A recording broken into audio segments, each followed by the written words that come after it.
Hi, everybody who is ready to be silly. I mean, the movie was, but we welcome silly questions and comments tonight as well.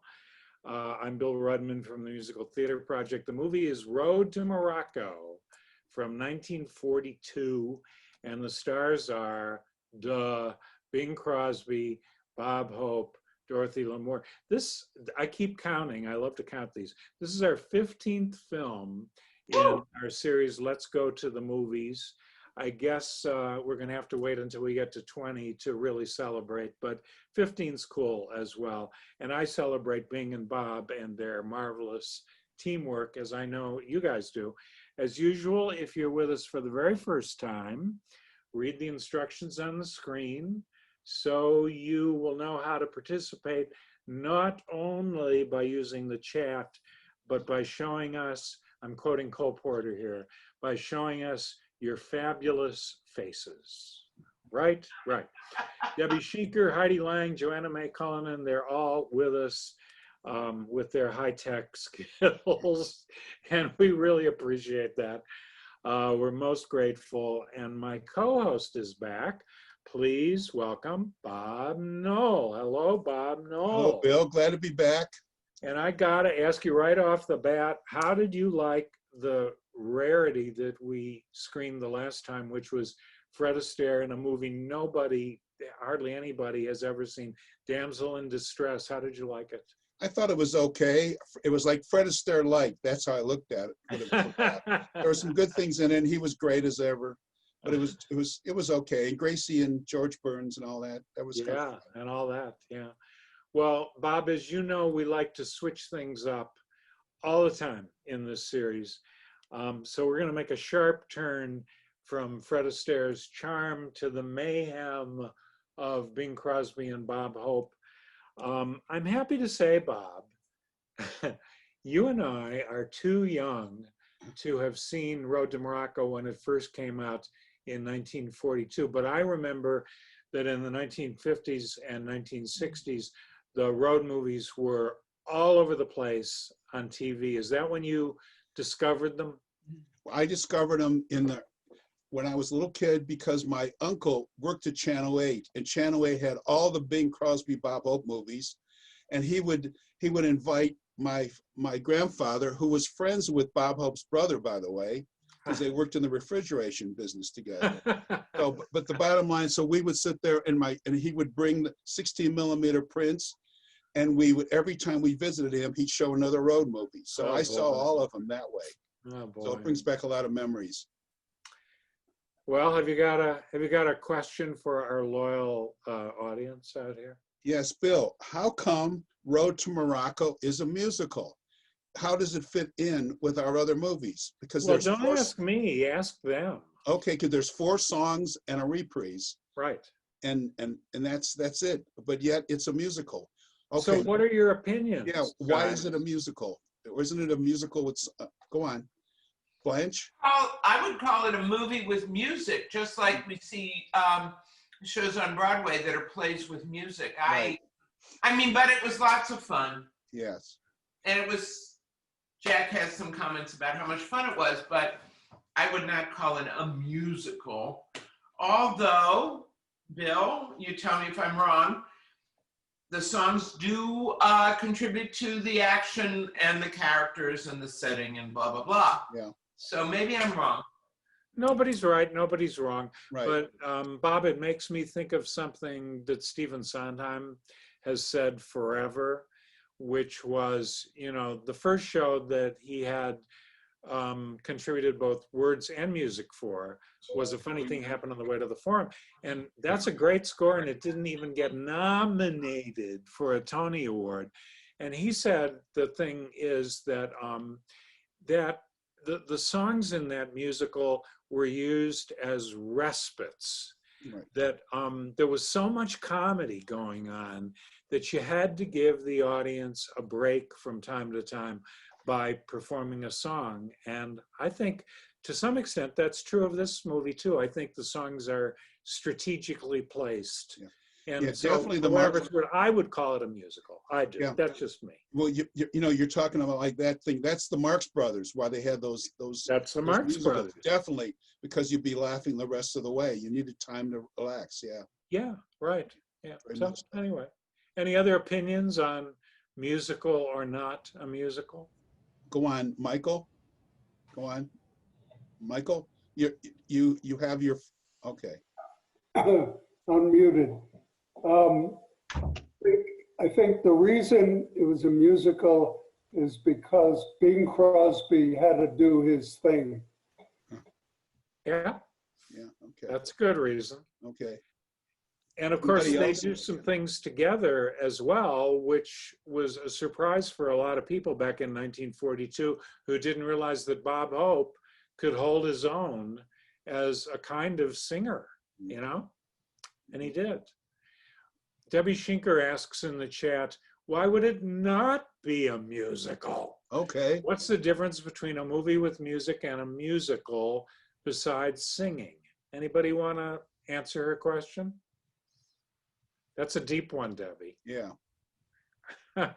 Very deep, Donna, very deep. You know, I can't, Daniel, I would say this, I can't, it's kind of like, you know it when you see it. If there were like aliens that came down from outer space and we said, I'm going to show you, this is the definition of a musical, and we showed them this, I think we might steer them a little off course. You know, I don't know that there's an overture that captures all the great songs that are about to be before us. I don't think, I mean, it's a little mission creepy to me, to be honest with you, to say that this is a bona fide musical. I agree with Blanche. For me, it felt like a wonderful movie with some lovely songs in it, but it just didn't scream musical to me. Song and dance numbers, and you know, many of those things that we've come to know and love in this great film series. I don't know that it matters what we label it, because it's a gem, whatever we want to call it. And I'm glad I got to see it, and I'm glad it's a part of this series. But one thing, you know, when Chrissy and I watched, she goes, "Why is that a musical?" I'm like, I don't know that it is, but you know what? Wasn't it a hoot? And so we had a hoot. it's kind of an academic question, but you guys, this group now has become very academic, so that's cool. And Joanna points out that people call A Star Is Born a musical. Joanna, I take it you mean the Judy Garland film, and that only has, I think, 5 songs or something like that. Yeah, it's an academic question. Right. Here's another question. Wait. Before you go, can I just put my answer out for the academic question? Oh, hi, Eddie. Hi, Bill. Hi, Mike. Hi, Bill. To me, a musical has a score that stands on its own as something that's artistically worthy and is a work of art in its own. I didn't see that in Road to Morocco. Uh-huh. I didn't see that either in the Judy Garland A Star Is Born. Yeah, they sing a song. There's lots of movies where a song is sung here or there, but I wouldn't classify it as a musical because of the issue that the score itself doesn't stand alone. Very good point. Bruce, I can tell that already you have another thesis topic. And Blanche had something else to say, Bill. Oh yeah, sure. Go Blanche, ahead. Go on. You have your hand up. I was pointing because I agree with Hetty 100%. I think that the score needs to stand on its own, although some of these songs forwarded the plot or explain the characters. So Yeah. maybe is there a middle point between yes and no? I don't know.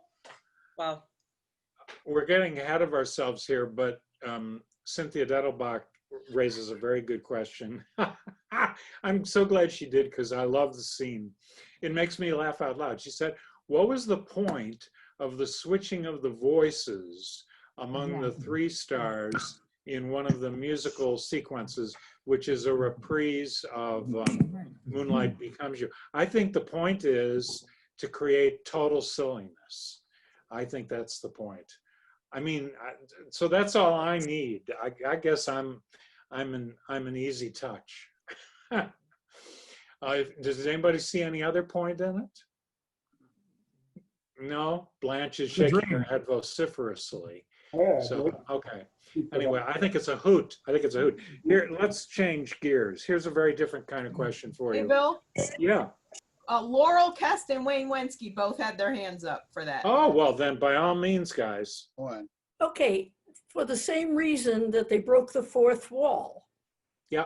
just because they could, just to show off movie technique. I couldn't even speak.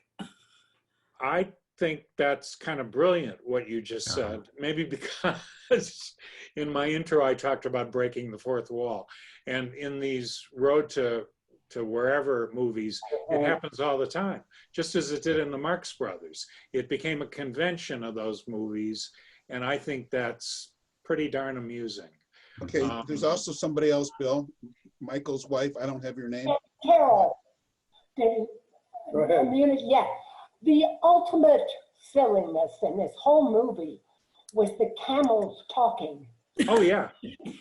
Oh yeah. I mean, and it was so kind of inappropriate. I mean, but talk about silliness. That was it to me.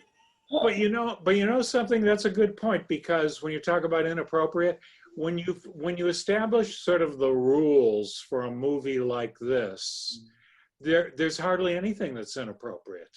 You can just get away with anything, and I think the camel takes it to the max. But I think that's so funny. And So- Bill, it is regarded as the most stereotypical film ever to come out of Hollywood. Some people say, because it's sad, but it satirizes everything. everything. So everything. So it's okay. There's every target is hit, and so what? And also the thing about this movie that's kind of interesting, you know, they have drug use in this movie, and it still passed the code, because Yeah. the production code is very strict about anything that was hallucinogenics, and yet they had it in the movie. But because I guess even the quote censors thought it was just all fun, you know. I And, also and thought, sometimes we've noticed the censors kind of go to sleep Yeah, and they miss things. I love it when they miss things that are really yeah, it's so obvious. semi off color. Somebody had Daniel. I Were was you next? really wondering about that reefer reference. They really could do that, huh, Bob? Well, somebody was looking the other way, because, you know, the rule is you can't do that. Back in the production code, that's Right. what they didn't do. Right. Yeah, so it's really strange that they got away with it this time. Yeah. And another one they got away with is there's a scene where Bob Hope has on his sandals, and the toes of his sandals unravel in a way that you have to interpret is sexual. At least I did.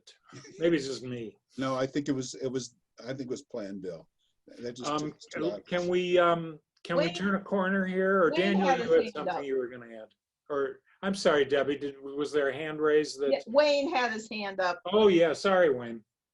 No, it's fine. Basically, Laurel beat me to the punch. I was just agreeing with Laurel.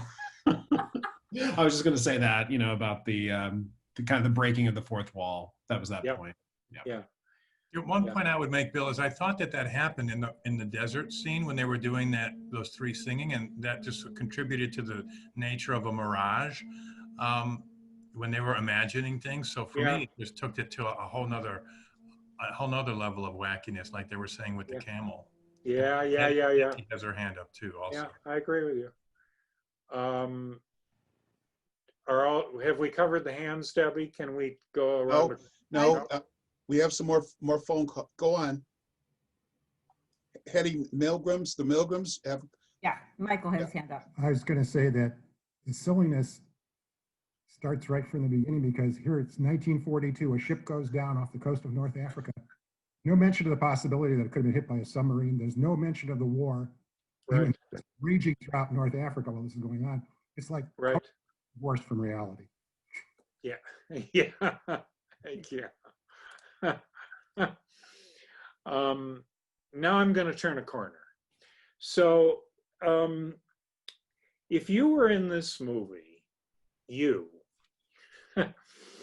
would you be Bing Crosby or Bob Hope?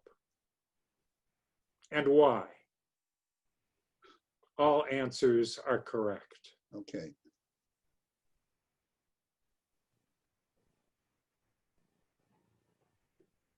Yeah, Okay, it's a head Steve, scratcher, isn't Stephen, it? I would Stephen, say Bob Hope because he seemed to be having more fun,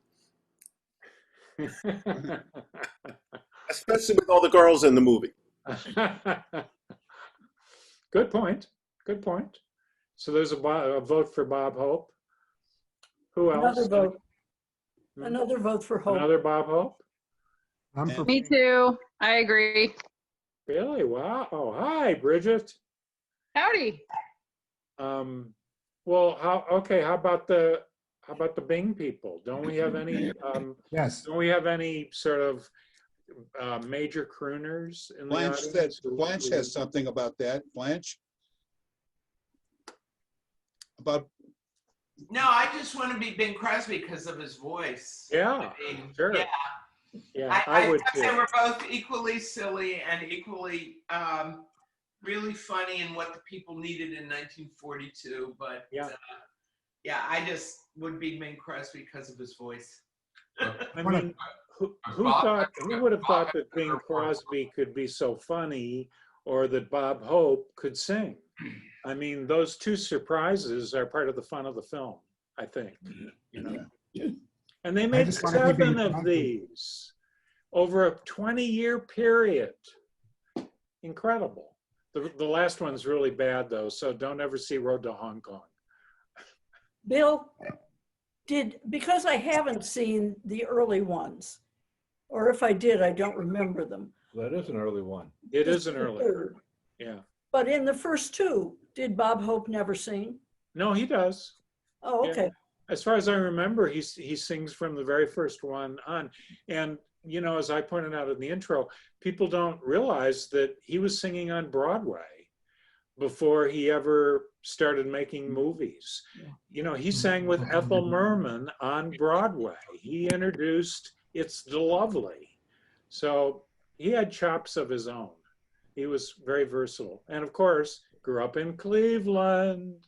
Yes. Yes, from he age did. 4 on. And he came here when he was 4 years old from England. Yeah. Any other hands? And Bob Hope was a singer in vaudeville, as Stephen Bell reminds us in the chat. Mhm. And Bridget wants to be Bob Hope too. Okay, Bridget, we'll make that possible. Hey, if they could switch us around in the singing.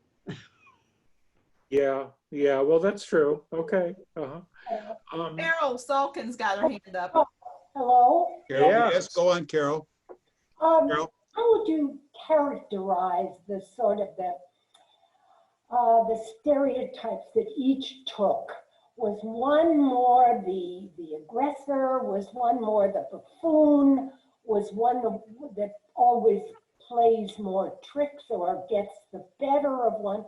And is that consistent in all the road movies? Yeah, well, they really developed personas. Yeah. And what you've just said echoes what a couple of critics said.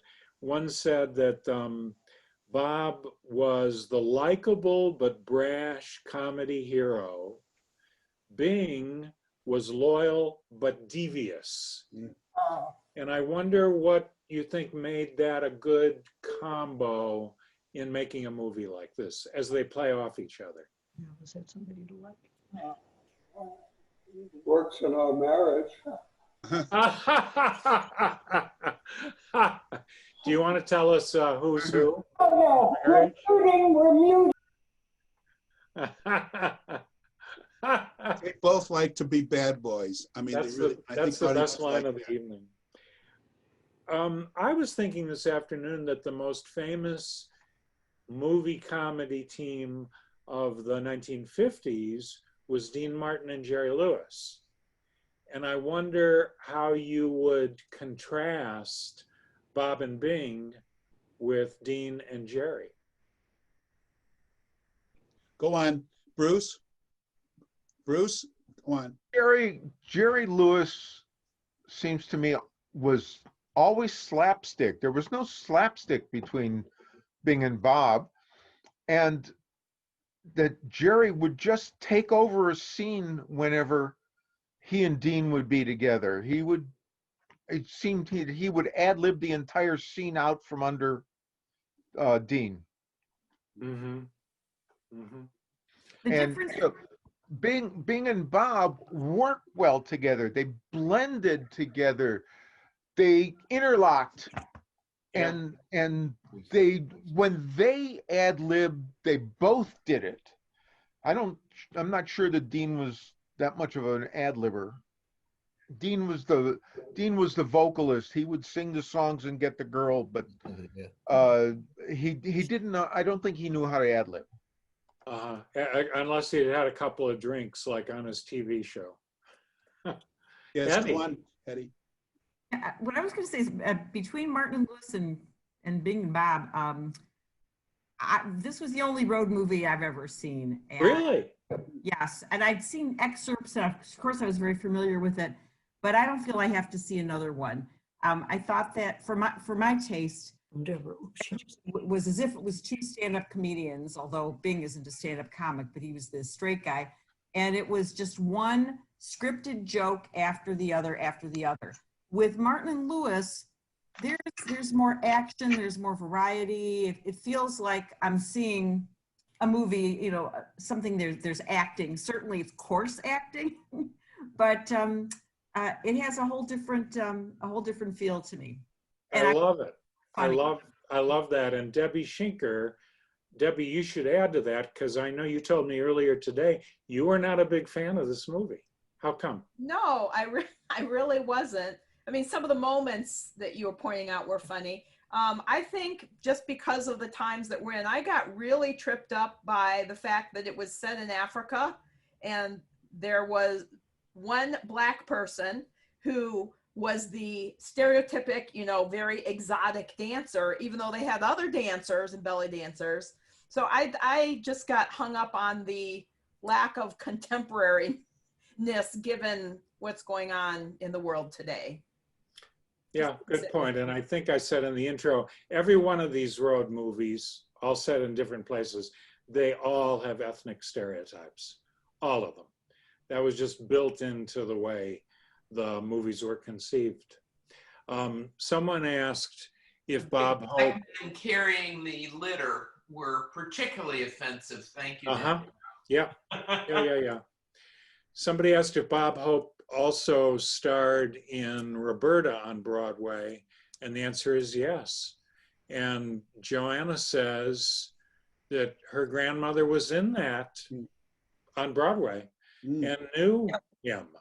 That was 1932. That's a Jerome Kern show. Cool. Thank you for that, Joanna. Yeah. You guys were just talking about sort of different kinds of comedy.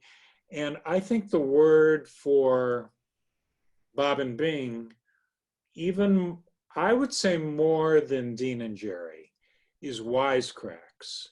I think wisecracks is an operative word here. And I just wonder, do you know any good wisecrackers in your life? Is that a lost art, or are there still people who are really good wisecrackers? And if you do know any, what does it take to be a good wisecracker? Sandy, you got a response? Okay, well, actually, my husband is definitely a wisecracker. Okay. And I think I've been thinking about this over the years. What it takes is the ability to deliver the punchline. If you don't have that certain gift of getting the punchline out, it's going to fall flat. And I think Bob Hope from the beginning, I was thinking, okay, I'll watch this because, you know, I like your intro, Bill. It could have got me into it. But from the first, I would say 15 seconds, Bob Hope had me laughing. His delivery on that raft, I think he called it, well, we're now sunny side up or something. I was laughing immediately. So it just takes a certain art to do that kind of delivery. Yeah.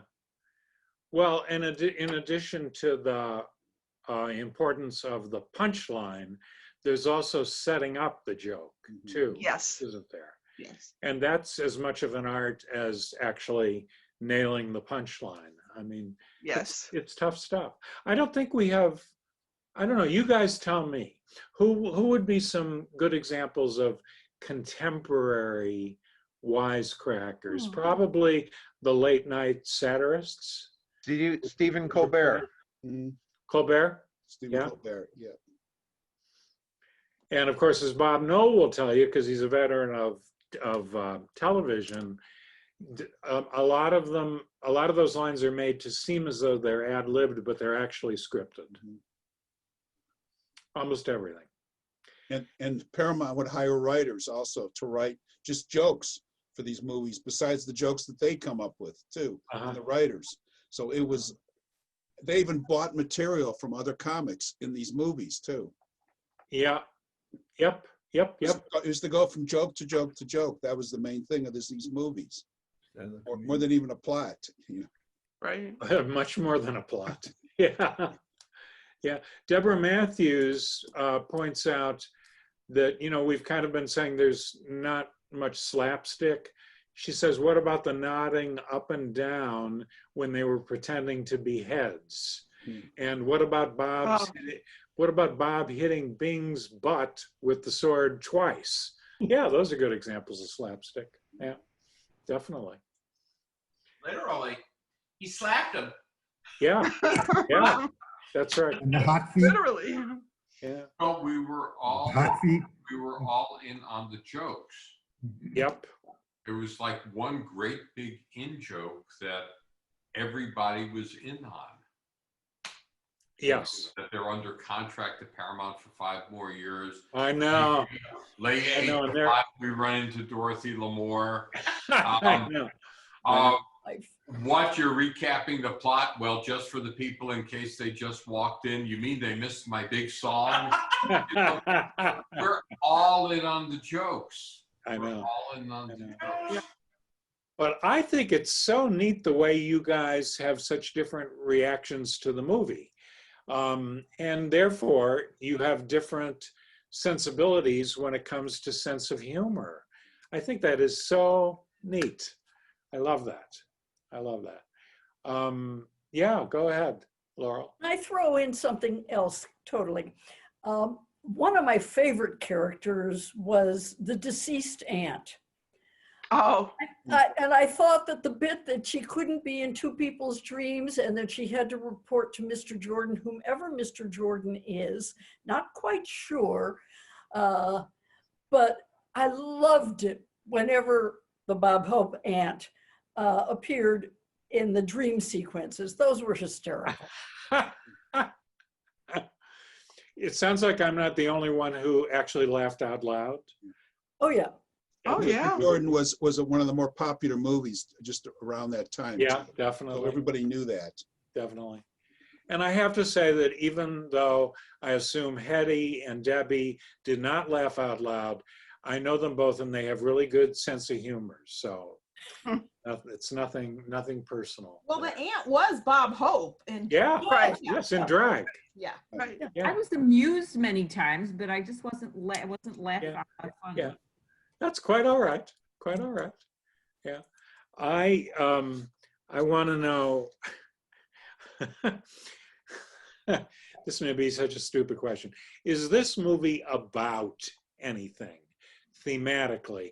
And I'm going to put Deborah Matthews on the spot because I have come to think of her as the queen of themes in this series. So Deborah, you're on. Was this movie about anything, do you think? I think it was entirely about, you know, how silly can we be at this time of seriousness? You know, how can it, but there's, you know, by its nature, it doesn't have any actual theme. It's just how much can we throw together and, you know, how many laughs can we get? Yeah. Yeah. And they were sure going for the maximum number of laughs. I read, Bob, I'm sure you know this, that, yeah, there was a lot of ad-libbing that happened in this movie, but the screenwriters were also there on the set, so that if something occurred to them in the moment that was perhaps even funnier than the ad lib, that went in. Whatever it took to make it nonstop hilarious, which I think is kind of cool,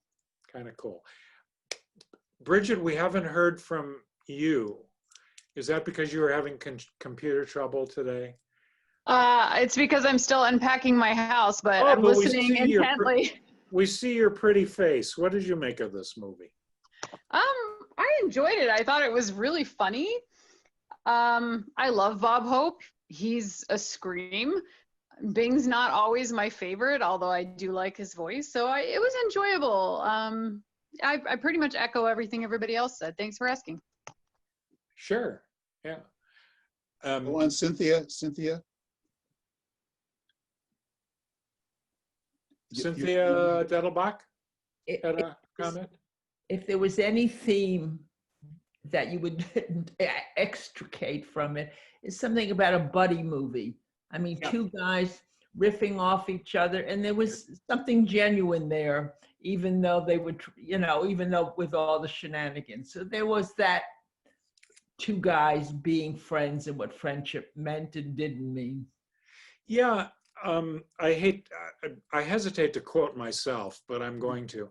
In the intro to the film, I pointed out that it's kind of a buddy film, except not like the buddy films that became so popular in the 70s with Robert Redford and Paul Newman, in the sense that these two guys, or when you think of contemporary comedians who can get mean and snarky, there's no meanness or snarkiness in this movie. It's just all good-natured fun, I think. I don't know. Do you agree with me? And I think because they make fools of themselves too, and they're enjoying it. Yeah. I think that's why I think they can do that, and we like them because that's Bob Hope's key to his success. Being smart ass, but also he makes fun of himself too. Yeah. Carol. I think there is constant one-upmanship too. Yes. Constant. Mm-hmm. Yeah. And Just it's you as take though what nobody you said wins. on the face of it, it's the fact that one of them, that Bing sells Bob Hope into slavery. If you were to say that's the plot, it's hard to say that that's not a nice thing to do. Yeah, but what was that quote that I shared with you from the critic, that he's loyal, Bing is loyal but devious. So there's the paradox about the persona of that character. He sold his buddy. Yeah, right. Yeah. Yeah. Yes, but for good purposes. For good purposes. His own. Yeah. Did they get to eat? I want to welcome Herb Drower back. He was gone last week because his wife had been struggling with some testing in the hospital, but it all turned out fine. And the only reason Herb wasn't here last week was that they went out to celebrate. So good for you, Herb. What was your take on this film? Herb, you're muted. He's muted. We'll get him. Okay. Debbie, can you unmute him? Or? I can't. I sent an unmute request, but I'm not able to unmute. Okay. Sandy has her hand up as well. Hi, Sandy. Hi.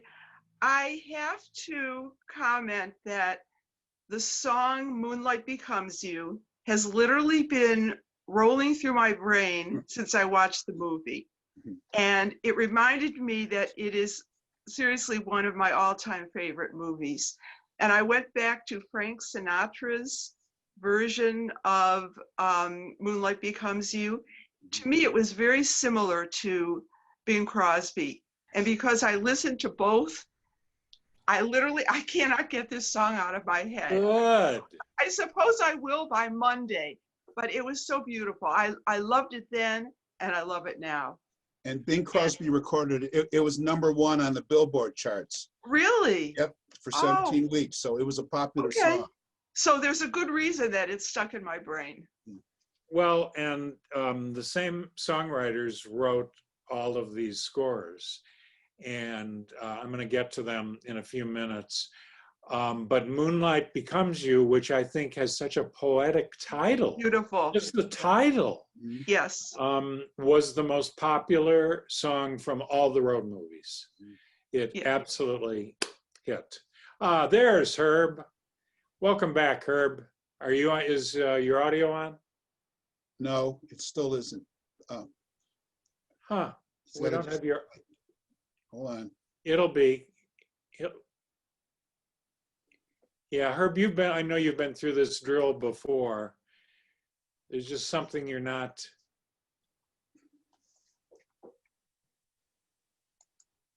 No, we're not getting you. Oh, well, I'm sorry. Anyway, welcome back. Okay, am I back now? Yes. Yeah, now we've got you. Yes. I was just going to say Bing Crosby and Bob Hope were among my two favorites when I was much younger. As I've gotten older, they got a little bit corny. I love the music, but the comedy, I don't know, it got a little repetitive. But it's still a pleasure always to see them, always. Yeah, and when's the next time you're going to get a chance to see Road to Morocco? I mean, really. That's right. I remembered. So I don't want to tell you how old I am. I remember that movie, and I remember the song from when I was a kid. It was great that it's great now. Yeah, yeah, neat. Great. Anybody else? Shall we move on to miscellany, or does anybody have Sue and anything Howard. else pithy to say? How about you, Bruce? No, Sue and Howard had something to say. Oh, Sue and Okay. Howard. Yes. Where are they? Here we are. Oh, good. I guess going back to your comments about Martin Lewis versus Dean versus Bing and Bob. Bob Hope and Bing Crosby were actually good friends. Yep. In real life, whereas Martin and Lewis really were at each other's throats all the time until they finally broke up. So I think their enduring friendship was well underway by the time this movie was made, and was quite evident. I mean, they were really pals. You can tell. Thanks for pointing that out. I think that registers, I think that's one reason we like the film. One thing Bob Hope said, by the way, about that friendship, he said, one of my regrets and one of my sadness is that Bing never invited me to his house his entire career. And he said that was, he just couldn't understand why they couldn't become that close friends. They were good friends, but not as great friends as he wished. So that's kind of interesting. Interesting. Yes. I didn't know that. Go on. Do we have somebody Mr. else? Milgram, you got a question, comment? No, just a comment. When I was having lunch with my 32-year-old son today, and I told him about the plot of Road to Morocco, and he says, well, how does it compare to this other buddy movie set in two guys going through Morocco? It was released in 1987 called Ishtar. Oh, yeah. One of the most famous Hollywood flops of all time. Yes. Ishtar was supposed to be funny. It's Warren Beatty and Dustin Hoffman directed it. Right. Yeah. Elaine May wrote the script. Yeah. Yeah. It's an enormous flop, and it's supposed to be funny. And I think the problem with it compared to Road to Morocco is that it's not silly enough. Yes. Wouldn't it be interesting to see that now? Because sometimes I feel like with movies, their stock goes up and down and up and down depending on the times. I wonder how it would look now. Has anybody seen Ishtar in the last 5 years? Yes. Was it banned? Yeah, it's still a I flop. could see where it was intended to be funny, but it just wasn't working. Didn't happen. Yeah. Okay. It's a long. Interesting. I just love these comments from the chat. Herb, you're going to get a kick out of this. Debbie Schinker says that she always feels better when Herb agrees with her. I think that's good. I agree with And you. in this Debbie. case, I feel Debbie better is when you agreeing with agree you, with Herb, me. that it was too corny. It's So corny. there you go. Was it corny in 1942? That's the question you have to ask, and I don't know. I was too young to judge. It was funny when I saw it as a young kid. I enjoyed it, loved the music. Yeah. Today, I don't know. But they're still good. Bob Hope always was corny. He always was. But he was a good comedian, and he enjoyed his work. Yeah, and lived to be 99. 99, Wow. yeah. Wow. And somebody, they were talking about his burial place while he was still alive. And they asked Bob Hope, I remember reading this. They said, where would you like to be buried? And he said, surprise me. That was right before he died. That was his line. So he was funny even then. The last time he was in Cleveland, by the way, was when Cleveland Stadium would close, the original, and they flew him and his wife down just so that he would be there at the final Cleveland Indians game. And that was really hard on him because he was in his 90s by then and not in good health. But he came through because he had a lifelong love of Cleveland. He never said anything negative about Cleveland, which is refreshing, I think, too. And you Bill, know, what's all of to us say who know, negative? all of us who know our fair city, we know how many years the Cleveland Indians lost money. And you may not know that Bob Hope helped financially for a long time. He would write a check every year to help keep the ball club here in Cleveland, you know? So you're right, Bob. Great civic spirit with Bob Hope. He was also, by the way, maybe one of the best PR people ever. I actually met him years ago when I worked at Channel 3. And one of the things that he did that I've never heard anybody else do, anytime he did a special, he would personally call all the critics himself. He would do that before every special.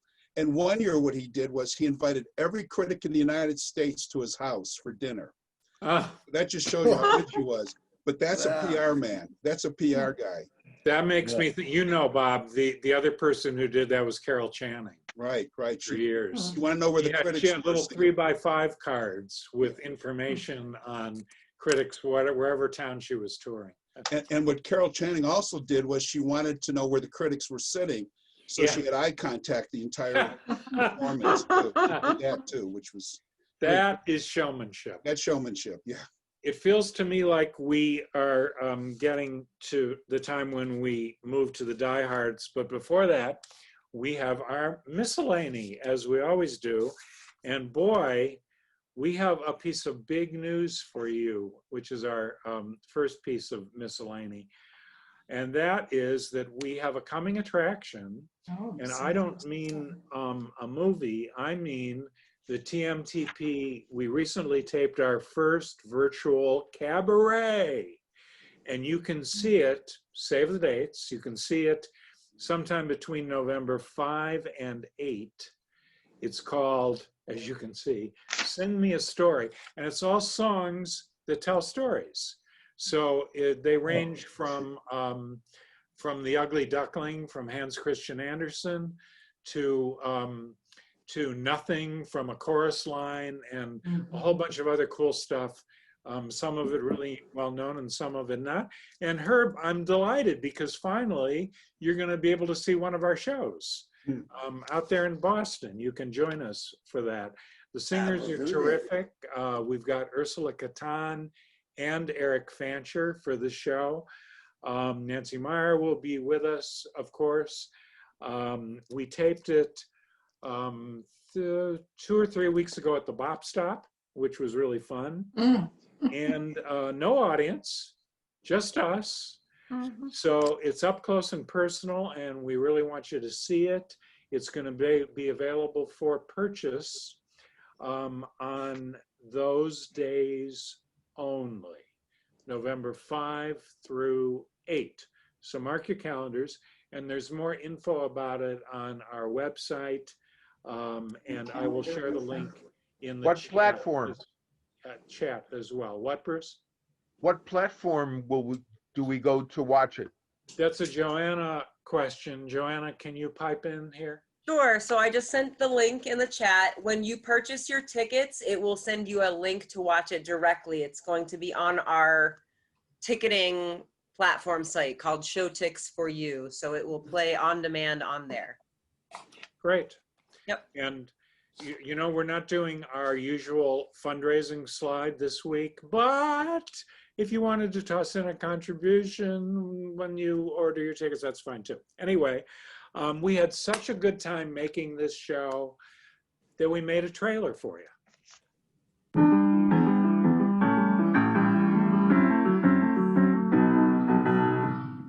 Hi, everybody. You are most welcome as 4 of us present our very first online cabaret. This is an adventure. For the people all said, sit down, you're rocking the boat. The people all said, sit down, you're rocking the boat. Ho, ho, lady odele, ho, ho, lady odele, ho, ho, lady odele, lady odele, ole. Not too fast, let it grow, let it last. Gather round for Story Hour, because these are all stories that are told in songs. And it's all together to chili a bone.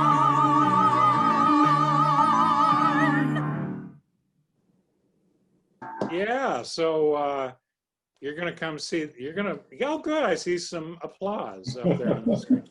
So yeah, come see this. It's the first time we've ever done this, and we'll see how you like it, and we want you to tell us how you like it, okay? So that's miscellany number 1.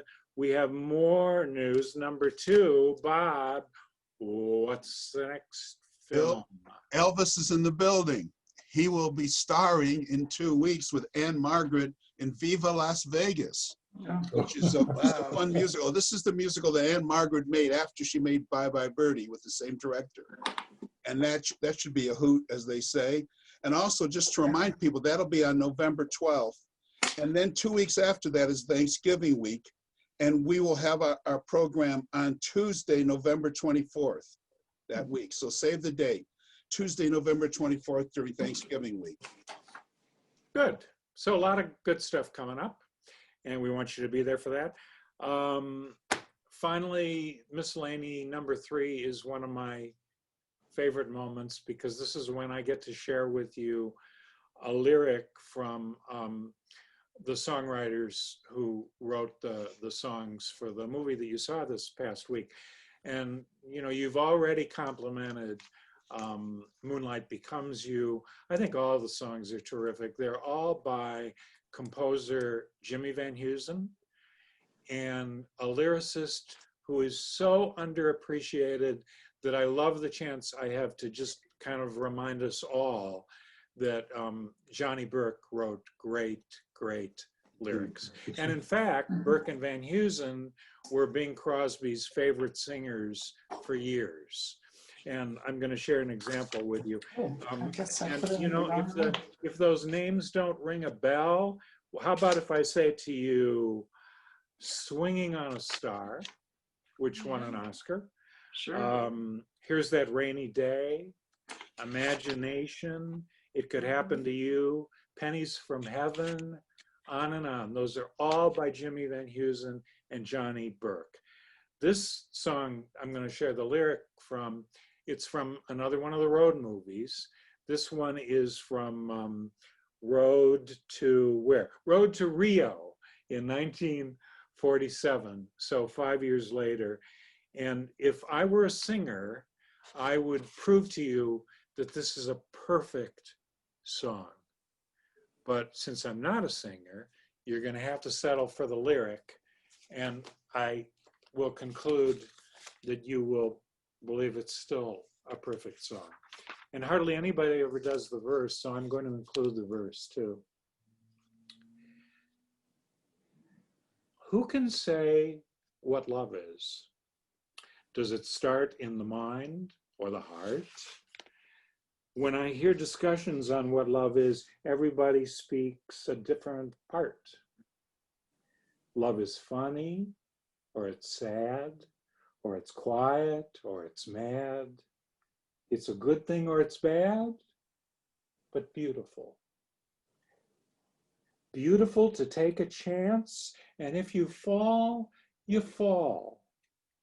And I'm thinking, I wouldn't mind at all. Love is tearful or it's gay. It's a problem or it's play. It's a heartache either way, but beautiful. And I'm thinking, if you were mine, I would never let you go. And that would be, but beautiful, I know. Isn't that something? 1947. Doesn't get any better than that. Okay, we're kind of dismissed. The diehards remain. And if you have never joined us for, this last little bit, it's just people want to stick around a little more and talk about stuff. And we're a very friendly group. Don't be intimidated, even though you will hear some questions and comments that are it's such trivia, it's beyond belief, but that's what makes it fun. So I want to say, have a great weekend, and we look forward to seeing you for the film in 2 weeks. Bob, what do you want to add? Yes, just to say happy Halloween, everybody. Yeah. Happy Halloween. Okay. Happy Halloween. We'll see the main group in 2 weeks, and in 5 seconds, we'll start the diehards.